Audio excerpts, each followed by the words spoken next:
Hello friends, welcome back to our channel. Today we are going to solve UPSC CSC 2022 CSET paper. So let's start with the math section first. Our first question is, where is maths? Our first question is 7th. So let's start. How many zeros are there at the end of the following product? 1 into 5 into 10 into 15 into 20 into 25 into 30 into 35 into 40 into 45 into 50 into 60. Okay देखो as we know 10 अगर हमें zeros चाहिए तो 2 into 5 से ही हमें zeros मिलते हैं। तो यहाँ पे देख काउंट कर लेते हैं कि 2 इंटू 5 हमें कब कब मिल रहा है। ठीक है, देखते हैं 1 इंटू 5 को अगर हम लिखेंगे तो कैसे लिखते हैं 1 इंटू 5 2 10 को लिख सकते हैं 2 इंटू 5 देन 15 को 3 इंटू 5 ऐसे 20 को 5 इंटू 2 की power 2 5 into 4 20 5 25 30 5 into 2 into 3 then हमारा 35 5 इंटू 7 देन 40 5 इंटू 2 की पावर 3 5 8 जा 40 ओके। फिर 45 5 इंटू 3 की पावर 2 40 50 को क्या सकते हैं 5 इंटू 2 इंटू 5 देन 55 को 5 इंटू 11 एंड देन 60 को लास्ट कर सकते हैं 5 इंटू 12 2 इंटू 2 इंटू 3। आसान है। अब चेक कर लेते हैं कितने 2s एंड 5s हैं। 2 के अगर हम काउंट करते हैं 1 then 2 1 3 then 4 then 3 7 then 8 then 9 and then 10 it means 2 की पावर 10 इतने हमारे पास 2s हैं। 5 काउंट कर लेते हैं कितने हैं 1 2 3 4 2 6 7 8 9 10 11 12 13 and 14 we have 10 2s and 14 5s। हमें पता है 2 इंटू 5 मिलता है 10 हमें उसी से जीरोस मिलेंगे।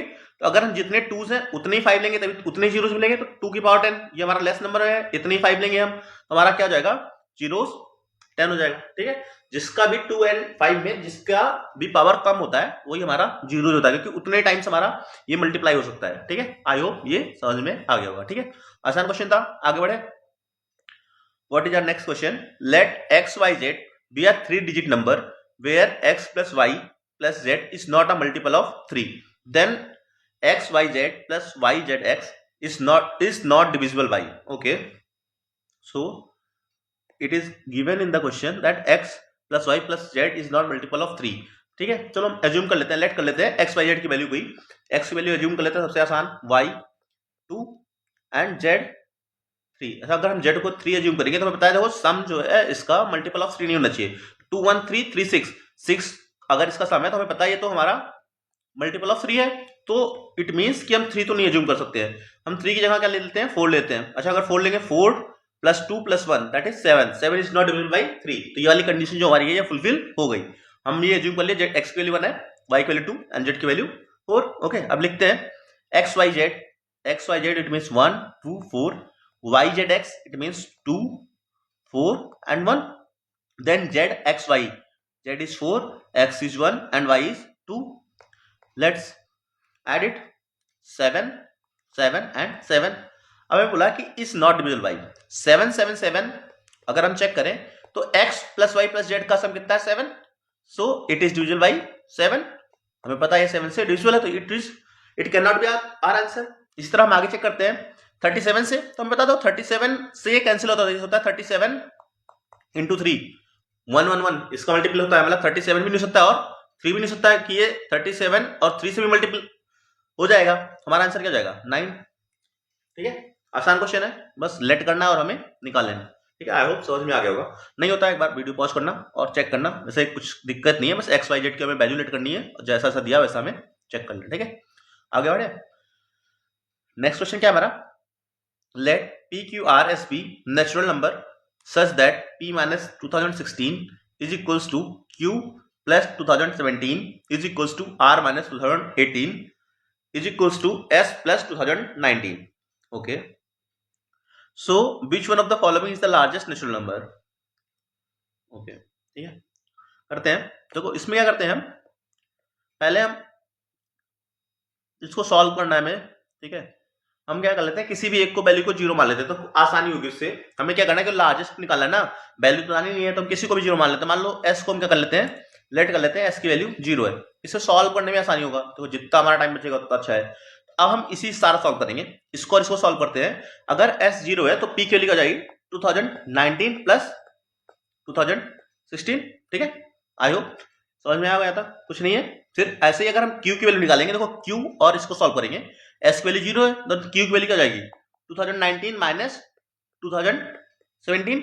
इसी तरह का आर की वैल्यू अगर हम मानते हैं तो ये क्या जाएगा, इसको और इसको सॉल्व करेंगे, एस की वैल्यू जीरो है, देन 2019 प्लस 2018। अच्छा ये तो हमें पता है आसानी से 2 हो जाएगा। तो हमसे पूछा क्या लार्जेस्ट, तो ये तो लार्जेस्ट हो नहीं सकता है। अच्छा पी और क्यू में देखें अगर, तो क्या लार्जेस्ट होता है, ये 2019 प्लस 2016 है, ये 2019 प्लस 2018 है, कौन सा बड़ा है इसमें से, आर बड़ा है, हमारा आंसर क्या जाएगा आर, ठीक है। आसान क्वेश्चन है, आगे बढ़े।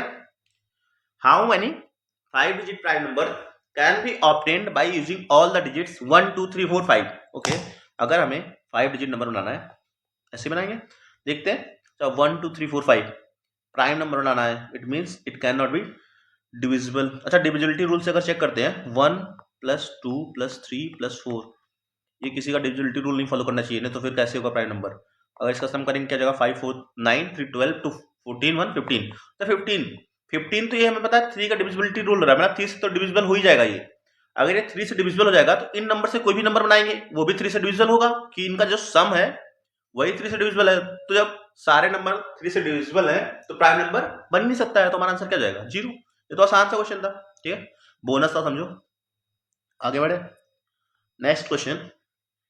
इन the sum x plus 1x plus 5x plus xx plus x1 is equals to 1xx, for which digit does the symbol x stands for। Okay solve करते हैं इसको।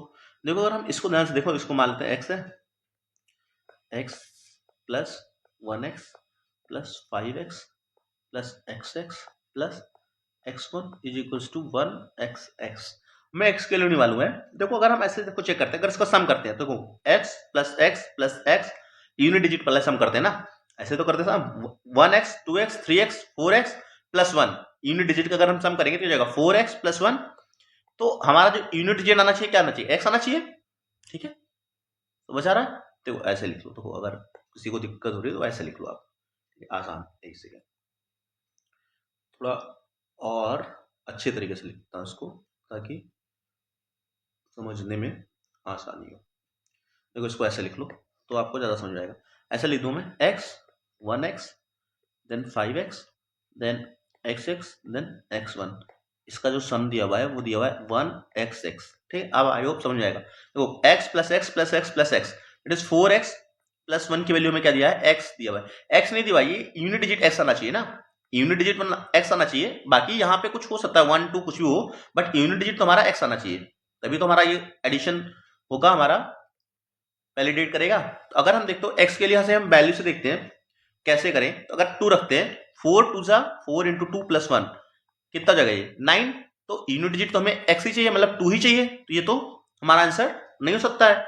इसी तरह अगर हम 3 को चेक करें, 3 को चेक करते हैं तो क्या हो जाएगा, 4 into 3 12 plus 1 that is equal to 13। हाँ यहाँ पे देखो x की वैल्यू क्या मिल रही है, 3 मिल रही है, और यहाँ भी हम x की वैल्यू क्या रख रहे हैं, 3 पुट कर रहे हैं, तो हमारा ये क्या हो जाएगा, हमारा आंसर जाएगा। सबसे आसान तरीका यहाँ से हम डायरेक्ट पुट करके निकालेंगे, सॉल्व करने की जरूरत नहीं है। देखो अगर आपको आगे भी चेक करना, चेक कर सकते हो, 4 4 जा 4 इंटू 4 16 प्लस 1 दैट इज 17, 7 तो हमारा 4 है नहीं, तो ये भी नहीं हो सकता। ऐसे 5 को अगर हम चेक करेंगे, 4 5 20 plus 1 that is equal to 21, यहाँ पे हमने 5 लिया है लेकिन हमारा यूनिट डिजिट बना रहा था, ये भी नहीं हो सकता, तो हमारा एक ही आंसर बचता है जो कि हमारा 3, ठीक है। आसान क्वेश्चन है, कुछ नहीं करना इसमें, ठीक है। आगे बढ़े, what is our next question. If you have 2 straight sticks of length 7.5 and 3.25, what is the minimum length you can you measure। Okay ठीक है, देखो क्या है दिया हुआ है, पहले 7.5 की स्टिक है मेरे पास, ओके दिस इज 7.5। अब दिया हुआ है कि there is another stick of 3.25 feet, okay this is 3.25, इतना हम मेजर कर लिए। हमसे पूछा मिनिमम। देखो ये 3.5 को अगर हम डबल करेंगे, फिर से अगर ये मान लो 7.5 है, 3.25 फिर से 3.25, ये हो गया। मतलब हम एक लेंथ क्या मेजर कर सकते हैं 3.25, एक कर सकते हैं पूरा। अगर इसको देखें तो कितना जाएगा 6.5 भी मेजर कर सकते हैं इसी स्टिक से, 7.5 भी कर सकते हैं। अच्छा अगर इसके बाद देखें 6.5 के बाद, तो हमारे पास 1 फीट अभी भी बच रहा है ना। तो देखो अगर हम देखें क्या क्या मेजर कर सकते हैं, 7.5 मेजर कर सकते हैं, 3.25 मेजर कर सकते हैं, 6.5 मेजर कर सकते हैं, 1 फीट भी मेजर कर सकते हैं। मतलब पूछा है मिनिमम लेंथ क्या मेजर कर सकते हैं, दैट इज 1। ये हमारा आंसर जाएगा। आसान क्वेश्चन है, ठीक है, बढ़े आगे। चलो next question. A simple mathematical operation in each number of the sequence 14, 18, 20, 24, 30, 32 results in a sequence with respect to prime numbers. Which one of the following is the next number in the sequence? Okay. तो यहाँ पे क्या दिया हुआ है इस question में कि जो ये सीक्वेंस दिया हुआ है ना, ये प्राइम नंबर्स के रिस्पेक्ट में दिया हुआ है। प्राइम नंबर्स, तो अगर हम 14 के नियरेस्ट प्राइम नंबर की बात करें, हमें क्या आता है 13 याद आता है। तो अगर 13 है प्राइम नंबर, तो प्राइम नंबर का रिलेशन देखा तो क्या जाएगा 13 + 1 दैट इज 14। अच्छा 18 के पास भी अगर हम प्राइम नंबर देखें पास में, तो 17 दिखता है, 17 + 1। इस तरह 20 के पास में देखें तब भी हमें दिख रहा है 19 + 1, 24, 23 दिख रहा है हमें, 30, 29 दिख रहा है, 32, 31 दिख रहा है। अब आगे का नंबर देखें हम, देखो 34 देखते हैं, 34 that is equals to 33 + 1। But जो 33 है ना, ये हमारा प्राइम नंबर नहीं है, तो ये हमारा आंसर नहीं हो सकता। ऐसे 36 देखेंगे सीक्वेंस के साथ, 35 + 1, 35 भी हमारा प्राइम नंबर नहीं है, तो ये भी आंसर नहीं होगा। 38 देखते हैं, दैट इज 38 इज 37 + 1। हाँ ये हमारा 37 क्या है, हमारा प्राइम नंबर है, तो this can be answer. Okay, इसी तरह अगर 40 को भी चेक कर लें, 39 + 1, 39 भी हमारा प्राइम नंबर नहीं है, तो ये भी हमारा आंसर नहीं हो सकता। तो हमारा आंसर क्या जाएगा 38 दैट इज इक्वल्स टू 37 + 1, क्योंकि यही हमारा प्राइम नंबर है। ठीक है, आसान क्वेश्चन है, आगे बढ़े। Next question, one page is torn from a booklet whose pages are numbered in the usual manner starting from the first page as 1. The sum of the numbers on the remaining pages the torn is 195. The torn page contains which of the following numbers? Okay, देखो मान लेते हैं कि हमारा जो book है कैसे होता है, उसमें नंबरिंग कैसी होती है, ऐसे तो देखते हैं 1 2 3 4 ऐसे नंबरिंग होती है। ठीक है, बोला है ऐसे ही n पेज की बुक है जिनका सम कुछ था, बट उसमें से जब एक पेज फट गया, एक पेज फटने का मतलब उसके बोथ साइड्स फटेंगे ना, तो हमारे 2 नंबर्स गायब हो गए। इससे देखो 2 नंबर्स दिया हुआ है, तो बोलता है जो उसका सम है 195 बचता है। इट मींस जो भी बुक होगी उसका जो सम है 195 प्लस तो होगा ही, तभी तो। अगर हम अच्छा हमें पता है n नेचुरल नंबर का सम क्या होता है n + 1/2। ठीक है, अगर 195 से बड़ा नंबर होना चाहिए, तो अगर हम इसको देखें n + 1/2 को कोई नंबर लेट करके देखें, तो देखो यहाँ पे अगर हमें दिख रहा है 195 कब आएगा, जब यहाँ पे हम n की वैल्यू क्या ले सकते हैं 20 ले सकते हैं। ठीक है, अगर 20 × 10 200 तभी बनेगा 20 × 10। हाँ 20 के अगर लेके देखें 20 लेंगे, n की वैल्यू 20 लेंगे, 20 × 21/2 ये हो जाएगा 210। हाँ ये हो सकता है, या फिर देखो ऐसा भी हो सकता है कि हम n की वैल्यू 19 ले लेना, तब भी चेक कर लेते हैं। 19 लेंगे तो 19 × 20/2 this is equals to 190। But हमें पता है 195 से कम तो सम हो नहीं सकता है, क्योंकि 195 से अगर सम होगा कम, तो भाई हमारा पेजेस जो हमने टर्न किया, जो फाड़ा हुआ है पेज है, उसका सम कहाँ जाएगा, क्योंकि पहले से ही कम आ रहा था हमारा। ये 19 तो हम लेट नहीं कर सकते हैं, तो हम क्या ले सकते हैं n की वैल्यू 20 मान सकते हैं कि जो हमारे पेजेस हैं, मतलब उनका जो n की वैल्यू 20 है, उनका जो सम है 210 है। अगर सारे पेजेस का सम 210 है और बचे हुए पेजेस का टर्न 195 है, जो पेजेस फाड़े गए हैं उनका सम क्या हो जाएगा, इसमें से माइनस कर देंगे, कितना आ जाएगा 50। ओके, देन देखो ये 15 है, 15 कैसे कैसे आ सकता है। अगर हम देखते हैं 15 को, तो इसका 2 पेजेस का सम है 15, ये मतलब दोनों साइड का एक पेज का, तो 15 5 6 11 15 तो समय हो नहीं सकता, ये नहीं होगा। 8 7 15 ये हमारा आंसर है। तो 10 9 19 ये भी नहीं सकता, 11 and 12 23 ये भी नहीं सकता, हमारा आंसर क्या जाएगा 7 and 8। ठीक है, आसान क्वेश्चन था, आगे बढ़े। So our next question is, consider the following arrangements that has some missing letters. The missing letters which complete the arrangement are okay. Arrangement का तो क्वेश्चन हर बार देखो, ये वाले क्वेश्चन जो ना हर साल एक क्वेश्चन तो इसमें का आता ही आता है, आसान होता है। ठीक है, ये तो हमारा बोनस अब इसका हमें सीक्वेंस देखना होता है। अगर हम इसका देखो सीक्वेंस चेक करते हैं ऑप्शन से, तो पहला क्या है, ए बी ए बी, पहला ऑप्शन से चेक करते हैं हम, ए बी, ए रख देते हैं, ठीक है, 5 का ग्रुप बनाते हैं, ठीक है। फिर दूसरा देखेंगे अगर, फिर क्या बना, लेटर बी है, B B B B B C B, अच्छा कुछ दिख रहा है क्या? फिर आगे देखो अगर हम चेक करें यहां से, तो फिर आगे क्या है, सी है, तो C D C D C. अच्छा यहाँ पे एक चीज यहाँ से हमें समझ में आ गया कि देखो इस वाले लेटर में ए बी ए, मतलब पहले 2 लेटर रिपीट होता है, फिर एक आता है, फिर ऐसे बी, तो यहाँ पे सी आना चाहिए, ठीक है, तभी देखो यहाँ पे इस वाले में दिख रहा है अरेंजमेंट सी डी सी, यहाँ पे बी सी बी आना चाहिए, यहाँ पे बी की जगह क्या आना चाहिए, सी आना चाहिए। तो पहला तो ए तो सही है, मतलब ये तो नहीं होगा, फिर ए के बाद हमारा बी तो नहीं हो सकता, बी की जगह क्या आना चाहिए, सी आना चाहिए, हमारा आंसर हो जाएगा, ठीक है। आसान था, अरेंजमेंट चेक करना था और हमें देख लेना, ठीक है। आगे बढ़े, late A3, BC and DE 2F be 4-digit numbers where each letter represents a different digit greater than 3. If the sum of the numbers is 15902, then what is the difference between the values of A and D? Okay, so let's write the information given in the question first. Okay, तो हमें दिया हुआ है क्या कि जो numbers हैं A B C D E F वो सारे क्या है 3 से ग्रेटर है, ठीक है, ये बात तो हमें समझ आ गई। फिर दिया हुआ है A3BC प्लस DE2F का जो सम है वो दिया हुआ है 15902। तो यहां से हमें पता चलेगा C प्लस F की वैल्यू क्या है, 2 है। अच्छा C प्लस F की वैल्यू 2 तो होने सकती है क्योंकि बोला है कि सारे number C A B C D E F सारे 3 से बड़े हैं, it mean C plus F की कुछ भी वैल्यू होगी तो यहाँ पे इसका जो 2 होगा यूनिट डिजिट होगा और कुछ कैरी आएगा। अब तो मान लेते हैं अगर C प्लस F की कुछ वैल्यू होगी, मान लो 12 है, तो 1 तो हमारे पास क्या जाएगा, कैरी हो जाएगा, ठीक है। हमें CF की वैल्यू नहीं पता, लेकिन ये पता चलेगा क्योंकि CF 3 से बड़ा है, इट मीन्स 2 कैरी आ, यहाँ पे 1 कैरी आएगा। अगर 1 कैरी आएगा तो क्या जाएगा, B plus 2 plus 1 is equals to 0। अच्छा B plus 2 plus 1 is equals to 0 है, इट मीन्स हम ये कह सकते हैं B plus 3 is 0 and B can not be less than 3, it means B क्या हो सकता है यहाँ पे 3 से अगर लेस नहीं है, वैसे भी इसका सम 0 है, इट मीन्स इसका सम क्या होना चाहिए, 10 आना चाहिए। एंड तो अगर कि यहाँ पे यूनिट डिजिट लिखा हुआ है ना, कैरी आ जाएगा 1, तो यहाँ पे B की वैल्यू क्या मिल जाएगी, हमें 7 मिल जाएगी। अगर B की वैल्यू हमें 7 मिल जाएगी तो यहाँ पे 1 कैरी यहाँ भी चला गया। यहाँ से भी देखें तो 4 plus E is equal to 9। अच्छा यहाँ पे E की वैल्यू कैन बी 5, हमें पॉसिबिलिटी क्या मिल गई, B की वैल्यू 5 7 मिल गई एंड E की वैल्यू 5 मिल गई। अब यहाँ पे तो कोई कैरी आ नहीं रही है, तो A प्लस D की वैल्यू क्या होगी हमारी 15। अच्छा अगर A प्लस डी की वैल्यू 15 है, इसकी हम पॉसिबिलिटीज देखें तो वो 3 से ग्रेटर क्या क्या हो सकता है, 4 5 6 7 8 एंड 9। अब हम देखें अगर A की वैल्यू 4 ले लें तो D की वैल्यू यहाँ पे 15 लाने के लिए 1 हो ही नहीं सकता 4।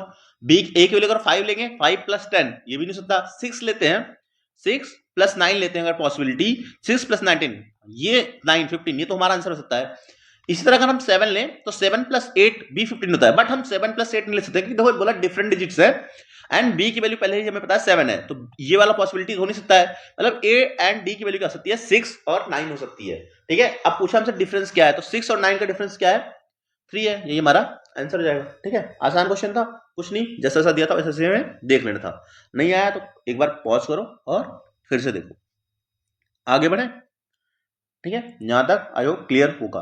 आगे बढ़ते हैं 17th क्वेश्चन की ओर। हमारा 16th क्वेश्चन क्या है, 2 statements S1 and S2 are given below by a question. There are not more than 2 figures on any page of a 51 page book. There is at least 1 figure on every page. Are there more than 100 figures that in that book? ये question है हमारा। Which one of the following is correct in respect to the statements and the question? Okay.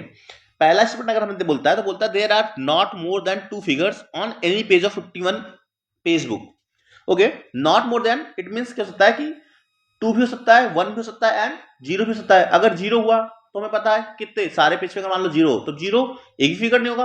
अच्छा 1 हुआ तो 51 हो सकता है, 2 हुआ तब भी 102 हो सकता है। तो हमें पता ही नहीं सकता ना कि 100 फिगर से ज्यादा होगा कि कम होगा, क्योंकि हमें 3 पॉसिबिलिटीज मिल रही हैं। इस तरह अगर हम दूसरा स्टेटमेंट देखें तो बोलता है there is at least 1 figure on every page. It can be 1, at least 1 बोला है 51, it can be 2 102, it can be 3 103। यहां से भी तो हमने बता सकते हैं ना कि ये 100 से कम होगा या ज्यादा होगा, मतलब एलोन हम S1 S2 से नहीं बता सकते। अच्छा अगर हम दोनों को कंबाइन करते हैं S1 S2 को, तो हमें बताया कि एटलीस्ट 1, ठीक है, मतलब मिनिमम 1 है और मैक्सिमम क्या है, at most not more than 2, maximum 2। अच्छा 1 एंड 2 मतलब हमें 1 एंड 2 दो वैल्यूज मिल गई। अच्छा अगर 1 लेंगे, अगर सारे पेज पे 1 हुआ तो क्या हो जाएगा 51, एंड अगर 2 है देन क्या हो जाएगा ये हमारा 51 into 2 that is equal to 102। यहां से भी अगर हम दोनों कंबाइन कर दे रहे हैं तभी हमारे पास दो वैल्यू मिल रही ना 1 एंड 2। यहां से भी हम बता सकते हैं कि जो बुक है उसमें 100 फिगर्स हैं या 100 फिगर से ज्यादा हैं, क्योंकि एक 51 वैल्यू मिल रही है, एक 102 मिल रही है, एक कम मिल रही है, एक ज्यादा मिल रही है, मतलब हम कंफर्म तो नहीं बता सकते। तो हमारा आंसर क्या जाएगा, हमारा आंसर जाएगा S1 and S2 together are not sufficient to answer the question. C हमारा आंसर जाएगा। ठीक है, आई होप समझ में आ गया होगा। आगे बढ़े। Our next question is, consider the following data. Average marks in English given है, girls 9 boys 8, overall average marks दिया हुआ है। एवरेज मार्क्स इन हिंदी दिया हुआ है 8, 7 and x। Okay, what is the value of x in the ever table. Okay, देखो average marks दिया हुआ है, ओवरऑल भी दिया हुआ है, तो यहाँ पे हमें पता है अगर हमें एवरेज मार्क्स निकालना है, x की वैल्यू निकालनी है एवरेज मार्क्स, तो हमें पता होना चाहिए 8 और 7, यहाँ पे number of girls and boys पता होना चाहिए या फिर रेशियो पता होना चाहिए। ठीक है, तो वो हम इससे निकाल लेते हैं। हमें पता है रेशियो का फॉर्मूला कि गर्ल्स है, ये बॉयज है, और हमें पता है गर्ल्स कितनी है, गर्ल्स का मार्क्स 9 है और बॉयज का मार्क्स 8 है, और इनका जो एवरेज है 8.8 है, तो हम इनका जो नंबर ऑफ बॉयज का रेशियो और number of boys and girls का रेशियो निकाल सकते हैं। कैसे, इसमें से इसको माइनस करके, पता है ना 0.8 एंड ये 0.2, ये रेशियो एंड प्रोपोर्शन का क्वेश्चन है, नहीं आता है बताना, हम इसका एक शॉर्ट ट्रिक में ऐसा छोटा सा वीडियो डाल देंगे। ठीक है, ये यहां से हमें क्या मिल जाता है, ये यहाँ पे मिल जाएगा क्या कि ये रेशियो क्या है इसका, बॉयज एंड गर्ल्स का। अगर ये गर्ल्स इस 2 बॉयज का रेशियो है, मतलब इसको अगर हम रेशियो देखें तो क्या हो जाएगा 4:1, गर्ल्स 4 है एंड बॉयज 1 है, इस रेशियो में है।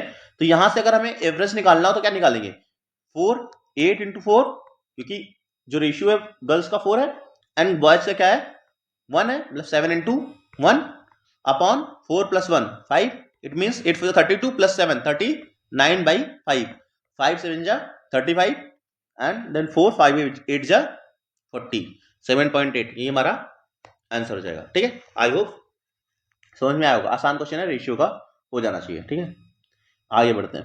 हमारा नेक्स्ट क्वेश्चन है, a family of 2 generations consisting of 6 members P Q R S T U has 3 males and 3 females. There are two married couples and 2 unmarried siblings. U is P's daughters and Q is R's mother-in-law. T is an unmarried male and S is a male. Which one of the following is correct? Okay. So let's write the information given in the question. अगर हमें दिया हुआ है कि there are 3 males and 3 females. There are, पढ़ लेते हैं, ये मेल से मान लो, ये फीमेल से। ठीक है, there are 2 married couples and 2 unmarried siblings. Okay, 2 married couples हैं, 2 unmarried siblings हैं। U is P's daughter. U is P's daughter. Okay, this is given, मतलब डॉटर है U, तो ये तो हम माइनस से करते हैं। P का हमें कोई भी पता नहीं है कि वो क्या है। And Q is R's mother-in-law. R's mother-in-law, it means R के बारे में तो पता नहीं है कि ये क्या है, हमारा बॉय है गर्ल है, बट हमें पता है Q जो है mother in law, it means it is a women. हमें तो लिया U और Q क्या है, हमारा फीमेल है। ठीक है, इसी तरह फिर आगे दिया है T is an unmarried mail. T is an unmarried mail. Okay, पता चल गया मेल है। S is male. ठीक है, अब हमें पता लगा T की तो शादी नहीं हुई है। ठीक है, अब E और Q में अब हमें क्या क्या नहीं बताया कि देखो हमें P और R का तो हमें पता नहीं कि ये बॉयज हैं गर्ल्स है, बट ये पता लगा कि दोनों क्या है, अलग अलग जनरेशन के हैं। हमें पता भी है कि 2 मैरिड कपल्स हैं, इट मींस एक इनमें तो शादी हुई होगी तभी तो इसका आगे बनेगा। ठीक है, तो यहां पे हम इसको कर सकते हैं शादी। अगर ये फीमेल है तो इट मींस ये क्या हो जाएगा, हमारा मेल हो जाएगा। अगर ये भी मेल हो जाएगा तो बचा हुआ U Q R क्या हो जाएगा, हमारा फीमेल हो जाएगा।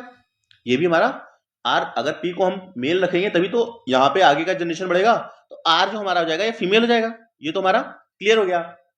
अगर R फीमेल है तो इसकी शादी हुई होगी। ठीक है, अगर शादी हुई होगी तो इट मींस T जो यहाँ पे जो हमें पहले से इंफॉर्मेशन दिया है कि S is a male but T is an unmarried male, but T तो हो नहीं सकता है, तो बचा क्या S।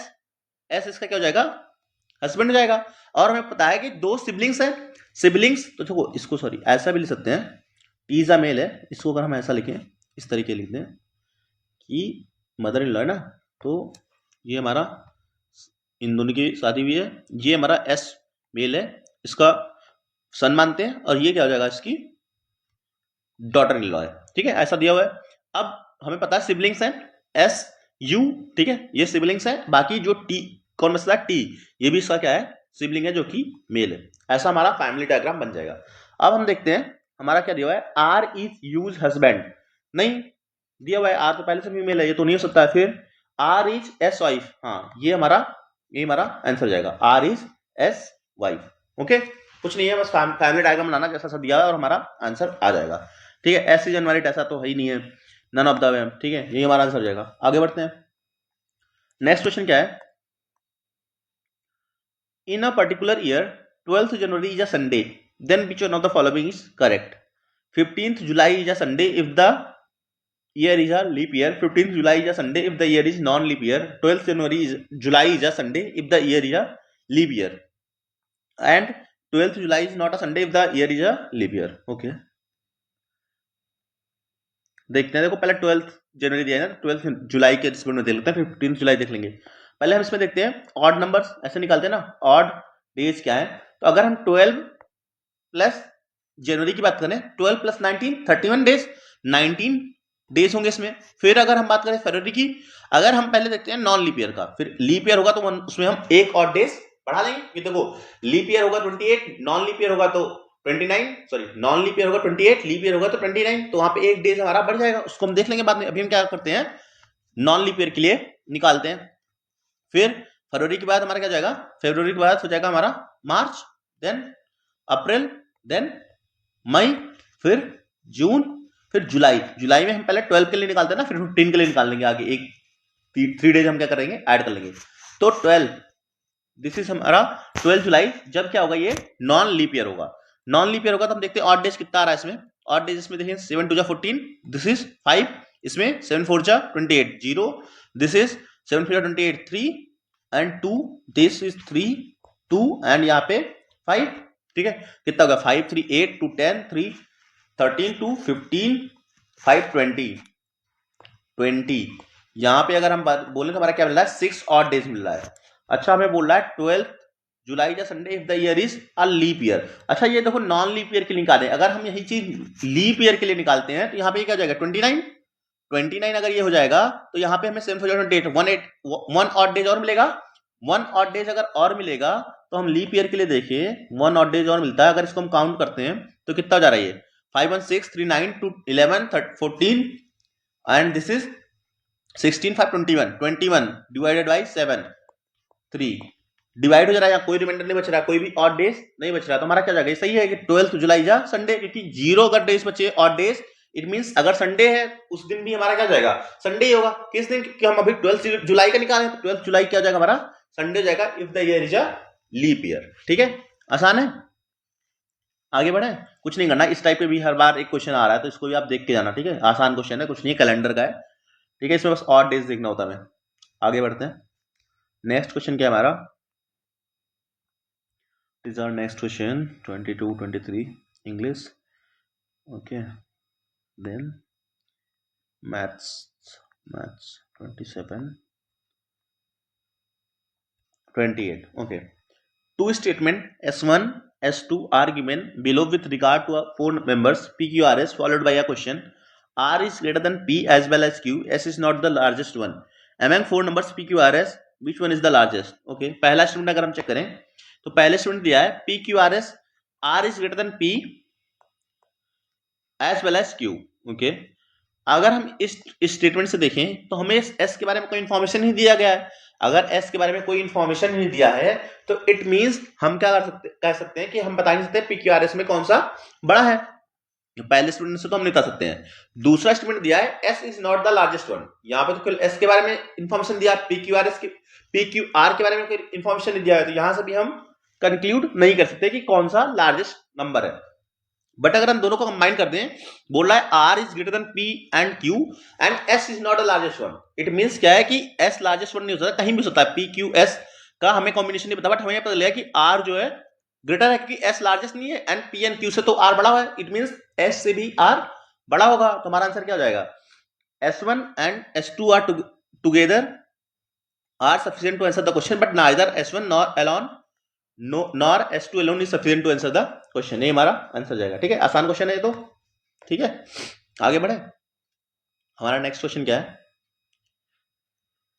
स्टेटमेंट कंक्लूजन का ये भी क्वेश्चन है। ठीक है, देखो इसमें क्या दिया हुआ है, n is a prime number। अच्छा, n is a prime number if n leaves a remainder of 1 when divided by 4, if n is a unique number between 10 and 20, what is n।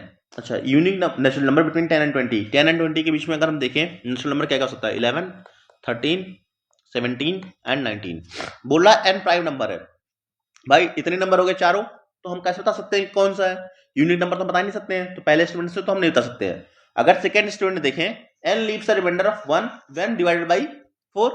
ठीक है, यहां से भी हम नहीं बता सकते। देखो यहां से अगर हम देखें 4 चेक करते इसको, तो देखो यहाँ पे दिख रहा है 4 से करेंगे 4 2 8, तो हमारा 3 रिमाइंडर बच रहा है। यहां से करेंगे 4 3 12, 1 रिमाइंडर बच रहा है, 4 4 16, 1 रिमाइंडर बच रहा है। यहाँ पे 4 4 16, 3 रिमाइंडर बच रहा है। अगर हम बोल रहा है कि n leaves a remainder of 1 when divided by 4, हमारे पास दो नंबर मिल रहा है 13 एंड 17। यहां से भी हम यूनिक वैल्यू तो नहीं बता सकते हैं। अगर हम दोनों को कंबाइन भी कर लें तो बोल रहा है n प्राइम नंबर है और n leaves a remainder of 1 when divided by 4। यहां से भी हम कंबाइन करने के बाद हमें 13 और 17 तो मिलेगा ही, क्योंकि 13 और 17 दो ऐसे प्राइम नंबर हैं जिसको 4 से डिवाइड करने के बाद भी हमें 1 ही रिमाइंडर मिल रहा है, और ये 10 एंड 20 के बीच में लाई कर सकता है। हम ये कह सकते हैं कि S1 and S2 both are not sufficient to answer the question. तो हमारा आंसर क्या जाएगा, डी। ठीक है, आसान क्वेश्चन है, दोनों तीनों। देखो जितने भी ये स्टेटमेंट वाले क्वेश्चन होते हैं ना बहुत इजी होते हैं, बस क्या होता है हमें इसको एक बार चेक करना होता है, और सबसे आसान क्वेश्चन ही होता है। इसको आपको तो एक बार ट्राई तो करना ही चाहिए पहले। ठीक है, आगे बढ़ते हैं। Two statements S1 and S2 are given below with regard to two numbers. Their product is 21. Their sum is 10. What are two numbers? Okay, अच्छा 21 है, इसका अगर हम फैक्टर देखें क्या सकता है, 3, 7, 21 एंड 1। अगर यहां से हम देखें प्रोडक्ट 21 है तो क्या क्या सकता है, 3 into 7 एंड 20 into 21 into 1, दोनों 21 आएगा। तो यहां से तुम देख सकते हैं कौन सा पेयर है इसमें से। अच्छा, अगर दूसरा से हम देखें, there sum is 10, it means 1 + 9, 2 + 8, 3 + 7 and so on. तो यहां से भी हम एक यूनिक नंबर तो नहीं दे सकते कौन कौन सा है, बट अगर हम दोनों को कंबाइन करते हैं तो हमें बताया, देखो 3 + 7 10 होता है एंड 3 into 7 21 होता है, क्योंकि 21 + 1 10 तो होगा नहीं, 22 हो जाएगा। तो हमारा यहां से हम बता सकते हैं कि दो नंबर्स कौन कौन से हैं, तो वो क्या है 3 and 7। तो यहां से हम क्या कह सकते हैं, S1 and S2 together are sufficient to answer the question. ठीक है, आई होप आसान क्वेश्चन। देखो ये तीनों क्वेश्चन जो हमारे हैं, कितने यहाँ पे थे, 3 क्वेश्चन है ना लगातार स्टेटमेंट वाले क्वेश्चन, तीनों हमारे क्या है, आसान से क्वेश्चन थे, सबसे आसान क्वेश्चन थे। ठीक है, बस आपको पढ़ना था और कर देना था। आगे बढ़े, नेक्स्ट क्वेश्चन क्या है हमारा, a man walks down the back side of his house straight 25 meters, then turns to the right and walks 50 meters again, then he turns towards left and again walks 25 meters. If his house faces to the east, what is the direction from the starting point? Okay, देखो दिया हुआ है, मान लो यहाँ house है इसका, बोलता है कि बैक साइड से हाउस के बैक साइड से 25 meters वो चलता है। Okay, then turns to the right, ठीक है, right and walks 50 meters. Okay, and again walks, अच्छा 50 meters, and then he turns left towards left and again walks 25 meters. Okay, if his house faces to the east, ये house है इसका, ये east को face कर रहा है क्योंकि ये बैक साइड से गया है ना, तो इट मींस ये वेस्ट है एंड ये नॉर्थ है एंड ये साउथ है। Okay, if his house faces to the east, what is the direction from the starting point. अच्छा, यहां से अगर डायरेक्शन देखें तो ये देखो किस डायरेक्शन में, नॉर्थ में, और किस में, वेस्ट में, क्योंकि ईस्ट। ठीक है, ये डायरेक्शन ऐसा बन जाएगा ना कि ईस्ट में इसका हाउस था, वेस्ट बैक साइड, इधर नॉर्थ इधर साइड, तो हमारा आंसर क्या जाएगा, नॉर्थ एंड वेस्ट। ठीक है, आसान क्वेश्चन है, तो डायरेक्शन का क्वेश्चन बनाना है और देख लेना है। आगे बढ़े, फिर से देखो ये स्टेटमेंट टाइप का क्वेश्चन, कितने क्वेश्चन आए हुए हैं, 3 उधर किए थे ना, फिर 1 2 क्वेश्चन देखो यहाँ भी है। ठीक है, आगे बढ़ते हैं। हमारा ये क्वेश्चन क्या है, all numbers are divisible by 2। ठीक है, all numbers are divisible by 3। Conclusion क्या है, all numbers are divisible by 6, all numbers are divisible by 4।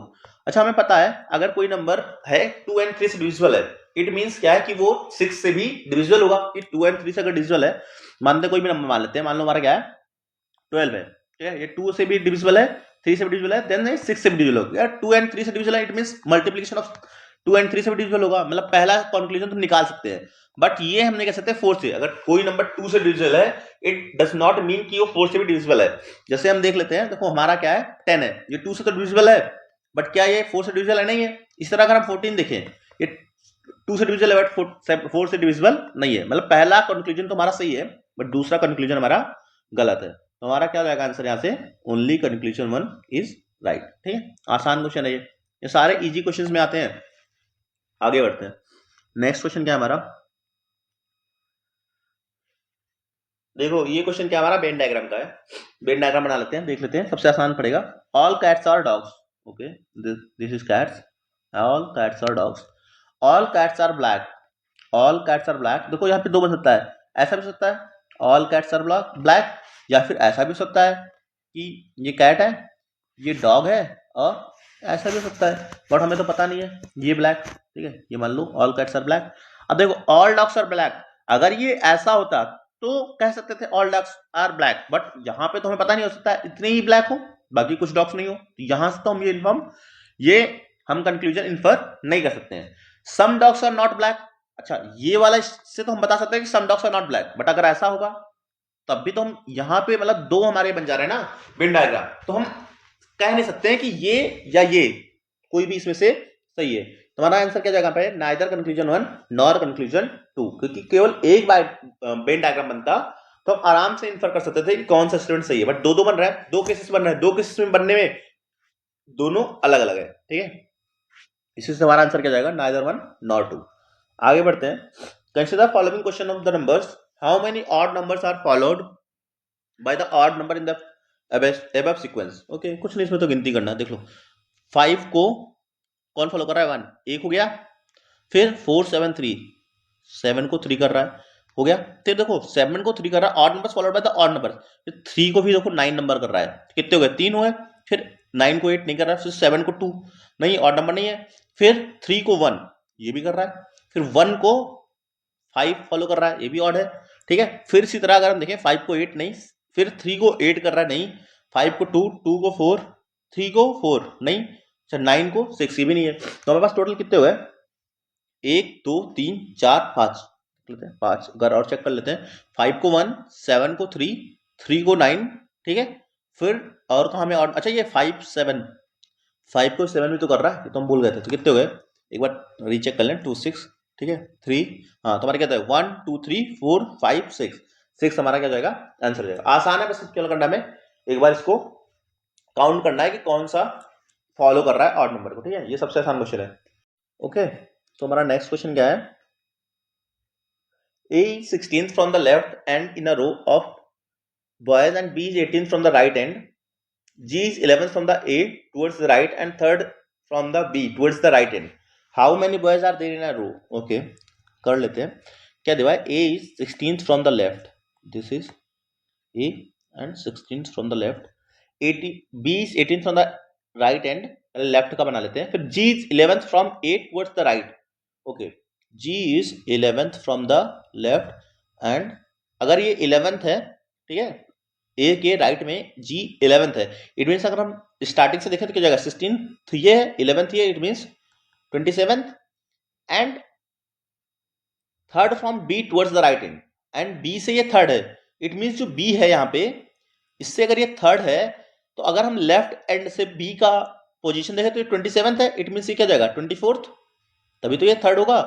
और हमें पहले से पता है B is 18th from the right and, इधर से ये 18th है, तो अगर हम देखें तो 24th ये लेफ्ट एंड से है, B का पोजीशन देखें 24th लेफ्ट एंड से and 18th from the right and, it means 24 plus 18th है, इट मीन्स यहाँ पे 17 नंबर्स और होंगे इसके राइट में, तो टोटल नंबर्स कितने जाएंगे? 24 plus 17 that is equals to 41। ठीक है, ठीक है, आया? आगे बढ़े, रिपीट कर देता हूं एक बार।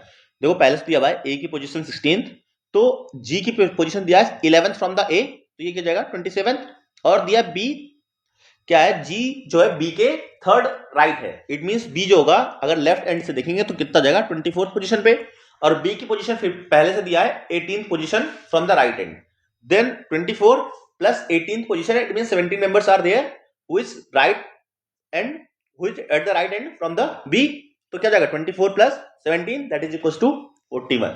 ठीक है, आगे बढ़ते हैं। आगे क्या है हमारा, 3 statements S1, S2 and S3 are given below followed by a question. S1, C is younger than D but older than A and B. D is the oldest, A is older than B. Who among A, B, C, D is the youngest? Okay.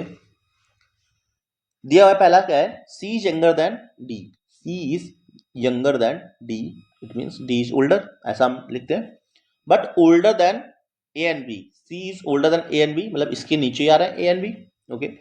अच्छा, यहां से तो हम infer कर सकते हैं कि अगर D C से छोटा है और A और B से बड़ा है, इट मींस D क्या है हमारा, ओल्डेस्ट है, तो ये वाला स्टेटमेंट तो देने का कोई मतलब था ही नहीं, S2 का कोई मतलब ही नहीं है, क्योंकि पहले से हम इसी स्टेटमेंट से हम ये इन्फर कर सकते हैं कि D जो है हमारा ओल्डेस्ट है। फिर A is older than B दिया हुआ है थर्ड स्टेटमेंट में, A is older than B, यही हमारा सीक्वेंस है। अब बोला है who among A B C D is the youngest, कौन है, B हमारा आंसर जाएगा। तो हम क्या कर सकते हैं, S1 और S3 से हम ये कंक्लूड कर सकते हैं कि B is the youngest member in the group, तो जो S2 है उसका कोई देने का मतलब नहीं था। तो हम ये कह सकते हैं कि S1 and S3 are sufficient to answer the question. हमारा आंसर क्या जाएगा, डी। ठीक है, आगे बढ़े, next question, it is our next question. How many integers are there between 1 and 100 which have a 4 as a digit but are not divisible by 4? देखो इसके लिए तो ढेर सारे मेथड है। देखो सबसे आसान क्या करते हैं, हम देख लेते हैं कितने 4 होते हैं। अगर हम चेक करते हैं, देखो हमें पता है 4 में होते हैं, 14 में होते हैं, फिर 24 में होते हैं, फिर 34 में होते हैं, फिर 40 में होता है, 41, 42, 43, 44 and 45, 44, 46, 47, 48, 49, then 54, then 64, 74 and 84 and 94। अब इसमें से देख लेते हैं कितने डिविजिबल है। अगर डिविजिबल की बात करें तो कुछ हटा देते हैं, 4 तो डिविजिबल है, देन 14 नहीं है, 24 डिविजिबल है, 34 नहीं है, 40 डिविजिबल है एंड 42 ये भी नहीं है, फिर 43, 44 डिविजिबल है, 46 भी नहीं है, 47, 48 डिविजिबल है, देन 54 नहीं है, 64 है, देन 84 ये है, 4 to 8, हाँ ये भी डिविजिबल है। मतलब कितने बचे, 1 2 3 4 5 6 7 8 9 10 11 12 ऐसे नंबर्स हैं जो कि डिविजिबल नहीं है। आसान क्वेश्चन है। देखो आप देखो इस पे ऐसा कुछ नहीं है कि ये क्वेश्चन नहीं होता, आसान क्वेश्चन है। आप अगर लिखोगे सारे नंबर्स, देखो लिख लो, कितने मिनट लगे, मुश्किल से 30 सेकंड्स लगे, फिर भी हो जाएगा। ठीक है, कोई फॉर्मूला और ये सब लगाने की कोई जरूरत नहीं है, आसान क्वेश्चन है, इसको आप ऐसे भी लिख के कर सकते हो। ठीक है, आगे बढ़े, नेक्स्ट क्वेश्चन क्या हमारा, कुछ नहीं है। Next question is our next question. Let x, y be the volumes, m, n be the masses of the two metallic cubes p and q respectively. Each side of q is 2 times that of p and mass of q is 2 times that of p. Okay. Let u is equals to m by x and b is equals to n by y. Then which one of the following is correct? Okay, चलो लिखते हैं। पहले information क्या दिया है, M N B the masses of the two metallic cubes, each side of Q is 2 times that of P. मान लेते हैं पी का जो ईच साइड है वो ए है एंड क्यू का क्या हो जाएगा, फिर 2 हो जाएगा, क्योंकि दिया है each side of Q is 2 times that of P. अगर पी का साइड ए है देन क्यू का साइड क्या हो जाएगा, 2a। ओके, और दिया हुआ है कि मास दिया हुआ है कि m जो है वो p का मास है एंड n जो है q का मास है। अब हम यहाँ पर रखते हैं, देखो u की दिया हुआ है m बाई एक्स, x क्या वॉल्यूम है p का, अगर x b का वॉल्यूम है तो ये क्या जाएगा, वॉल्यूम निकालेंगे तो साइड का क्यूब a क्यूब। इसी तरह y जो है किसका वॉल्यूम है, q का, तो इसका वॉल्यूम हो जाएगा 2a cube that is equals to 8a cube. Okay, x and y की वैल्यू मिल गई। और m n की मिलता है कि जो है m दिया हुआ इसमें कि mass of q is 2 times that of p, it means mass of q that is equals to n is 2 times that of p, n is equals to 2m। This is given, क्योंकि जो मास है पहले से दिया mn में और दिया हुआ q का मास जो है p से 2 टाइम्स है, it means n is equals to 2m। This is also given.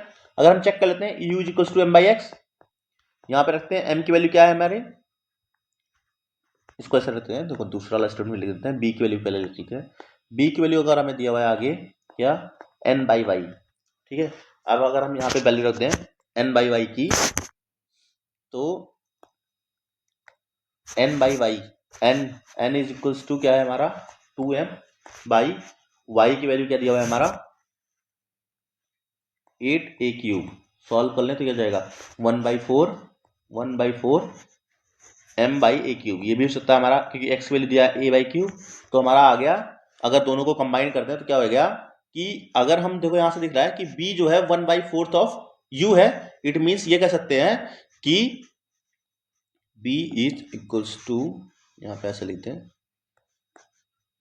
ठीक है। यहाँ पे ये बदल गया कि जो u है, अगर देखो b की वैल्यू क्या है हमारा, u की वैल्यू है m by A cube and b की वैल्यू है 1/4 m बाई ए क्यूब, ठीक है। हम ये कह सकते हैं अगर दोनों को कंबाइन करेंगे तो b की वैल्यू क्या है 4 टाइम्स ऑफ u है, तो हमारा आंसर क्या जाएगा b is equals to 4u, हमारा आंसर क्या जाएगा डी, ठीक है। आसान क्वेश्चन है, बस हमें चेक कर लेना है कि क्या क्या इन्फॉर्मेशन दिया और उसी तरह हमें पुट कर लेना है, ठीक है। आई होप ये समझ में आया होगा। आगे बढ़े बढ़े, ठीक है। हमारा नेक्स्ट क्वेश्चन क्या है, the average age of a teacher and the students is 20 years. If all the students are of the same age and the difference between the age of the teacher and the each student is 20 years, then what is the age of the teacher? Okay, क्या दिया हुआ है हमें कि भाई average age of a teacher and 3 students, जो कि दिया है तीनों स्टूडेंट्स का जो एज है सेम है, it means teacher plus 3s students की एज मान लो ऐसे, क्या दिया हुआ है इनका एवरेज 20 है, it means t plus 3 4 members है upon 4 is equal to 20, this is given, it means t plus 3s is equal to 80। And क्या दिया हुआ है हमें कि difference between the teacher and the student age is 20 years।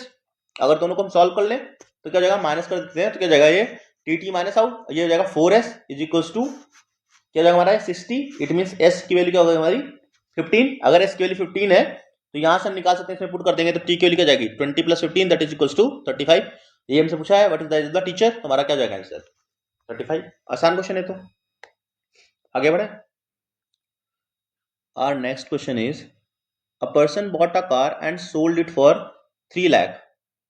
Okay, if he incurred a loss of 20%, then how much did he spend to buy the car? Okay, कोई car खरीदता है मान लो x अमाउंट पे car खरीदता है, उसको उसने 20% loss पे बेच किया, मतलब कितना 80% दाम पे उसको बेच दिया, 20% का उसका लॉस हुआ है। और क्या सेलिंग प्राइस है दिया हुआ है 3 लाख, दिया हुआ है हमारा 3